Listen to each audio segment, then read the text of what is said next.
Rarely is it as emotional and heartwarming to talk about a fictional character as is the case with Donquixote Rosinante.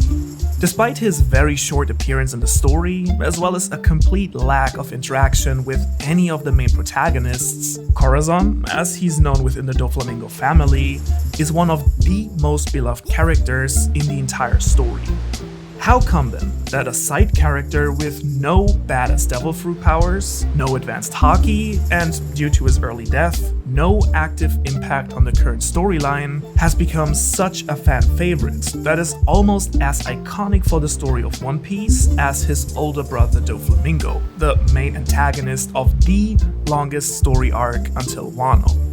In this video, we will not only answer this question, but explore in depth why Corazon is actually one of the best written characters in the entire story. Oh yeah, and if you haven't done so already, make sure to subscribe to the channel. It's free and you get updates on any of my future videos. あいつ、俺をかばったのか? The secret behind Oda's success with Corazon's character lies in his interaction with two other, by the time of his first appearance, already strongly established characters in the story. We have known Doflamingo from way before the time skip, with Oda revealing more and more of his narcissistic and tyrannical nature over time as we approach Dressrosa. And while it's true that we didn't get to meet Law until we reached Sabaody, he has been present in almost every single arc since his first introduction, interacting and traveling with the crew.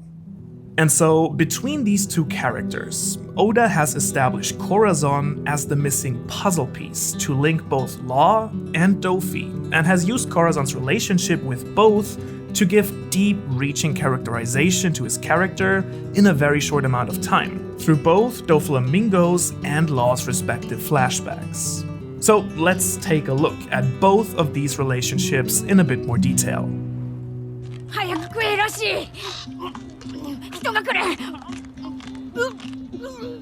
Just as his older brother Dofi, Rosinante was born into the ranks of the Celestial Dragons, but left Marijoa very early on in his life to live among the commoners with his family.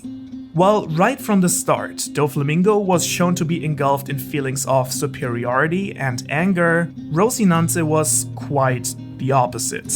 Even as a child, he was a very sensitive and kind boy that, in direct contrast to his older brother, expressed a deep love for his family.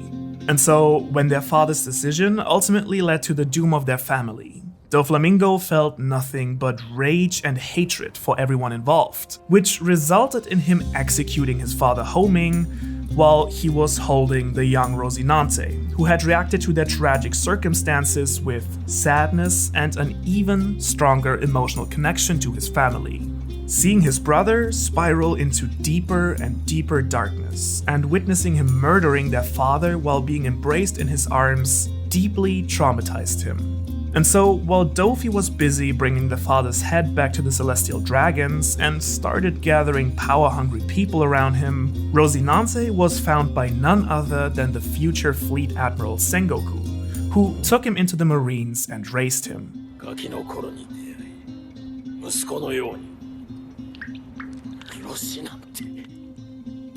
From very early on, Corazon knew that Doflamingo's cruelty and tyranny were not caused by the tragic events surrounding their family, but merely amplified by them. Thus, both brothers are the perfect example of nature versus nurture.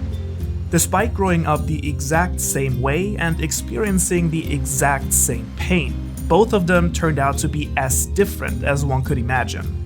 But nonetheless, despite their polar personalities, both brothers still felt connected in some strange sense. Rosinante felt responsible for reining in his brother's actions and thus returned back to his side as a Marine spy 14 years later. When he was ultimately on the run with Law, his true identity was revealed to Dofi. Both brothers were evidently not eager to go against each other, But while Corazon was ultimately unable to shoot his brother, Doflamingo, although clearly troubled, didn't hesitate to shoot his little brother, once again putting himself above everyone else, as he had done his entire life.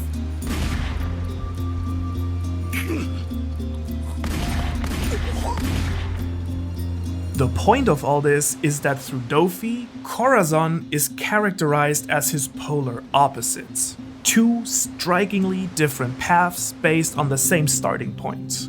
Thus, in stark contrast to his brother, we get to know Corazon as someone who's able to feel and express real emotions, and who has a strong sense of compassion and altruism. And so, the major difference between Doflamingo and Rosinante that I think Oda tries to drive home here is the concept of self-sacrifice. ノジコナミ死なないで大好き今日までどうやって生きてきたんだよ食料は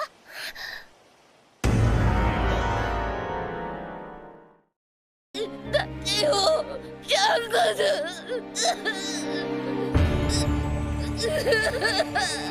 ル腕がわしの夢はやっと走り始めたんだ。トムさん、あなたたちの生きる未来を私たちが諦めるわけにはいかない。わからない。いつかわかるわ。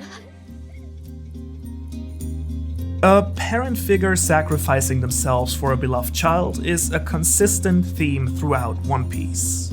And while Doflamingo's character carries its own tragedies in many ways, as I thoroughly discuss in his video, the major difference between him and his brother is that to Dofi, no one will ever be as important as himself. He might care for others to a certain extent, as long as they're useful and loyal to him, but ultimately, he will always choose what's best for himself. Dofi first. Rosinante was just as traumatized as Doflamingo in his own way, and yet he chose to act on those feelings in a completely opposite way. Instead of choosing to make himself and his own ambitions a priority, he decided to dedicate his life to protecting others from experiencing the same kinds of pain and trauma he lived through as a child. 痛くもなかった。痛えのはお前の方だったよな。 As a result, next to relying general intel back to the Marines, Corazon's main goal was to keep Doflamingo from recruiting more and more children into his ranks, including the likes of Dellinger, Baby Five, Buffalo, and of course, the young Trafalgar Law. Law's relationship with Corazon might well be the most well-written in the entire story outside of the main cast of characters. The level of passion and thought that Oda evidently poured into these two characters and their time together, to me are clear proof of just how important Law has become to Oda himself and to the story. And while he isn't an official Straw Hat, he certainly has received a flashback and tragic backstory worthy of one. Now, how this relationship formed and how Oda drives this incredibly powerful sentiment throughout the flashback, in my opinion, deserves its very own video. Thus, we'll explore all of this in more detail in a thorough scene analysis video. What we should take away for Rosinante's character here, however, is that right from the start, he cared for Law and wanted to ultimately free him from Doflamingo's grasp as soon as possible. However, over time, Corazon's motive shifted away from doing everything in his power to stop his brother's tyranny to doing everything in his power to heal Law's sickness, protecting him from Dofi, and giving him a real shot at a happier life. ほっといてやれ。あいつは自由だ。 And I think it was exactly this decision to choose Law over both his real family, Doflamingo, and his duties within the Marines that truly made his character so powerful and likable.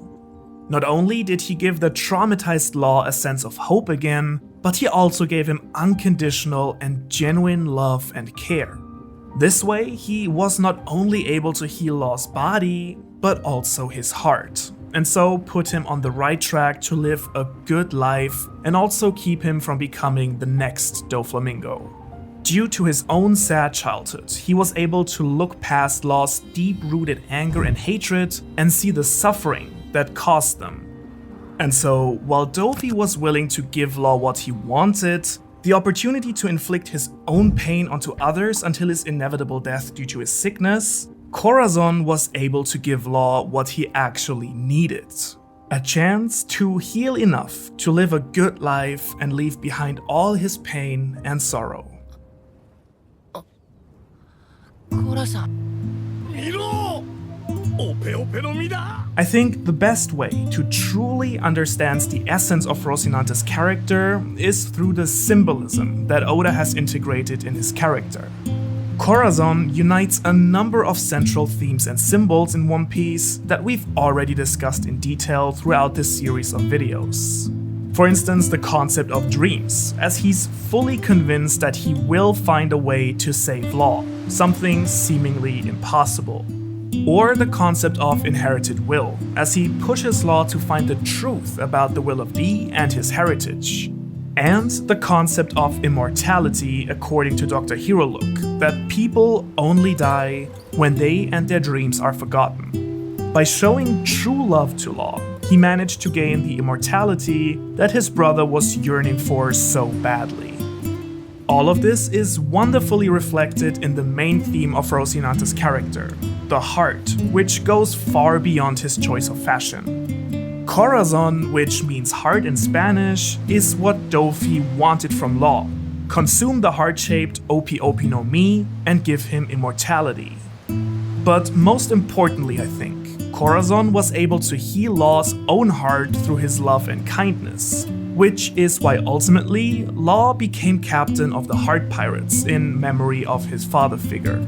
In the end, while Doflamingo themed his entire crew around the concept of a family, Law's and Corazon's relationship was way more real a family than Dofi's could have ever been. And so, to answer the question once and for all, the reason why Donquixote Rosinante is such a fantastic and beloved character is the immense sense of love and kindness that Oda was able to portray through his character. A character written so well that his pure and selfless actions couldn't help but transcend the story itself and touch the hearts of its readers. Hi, bro.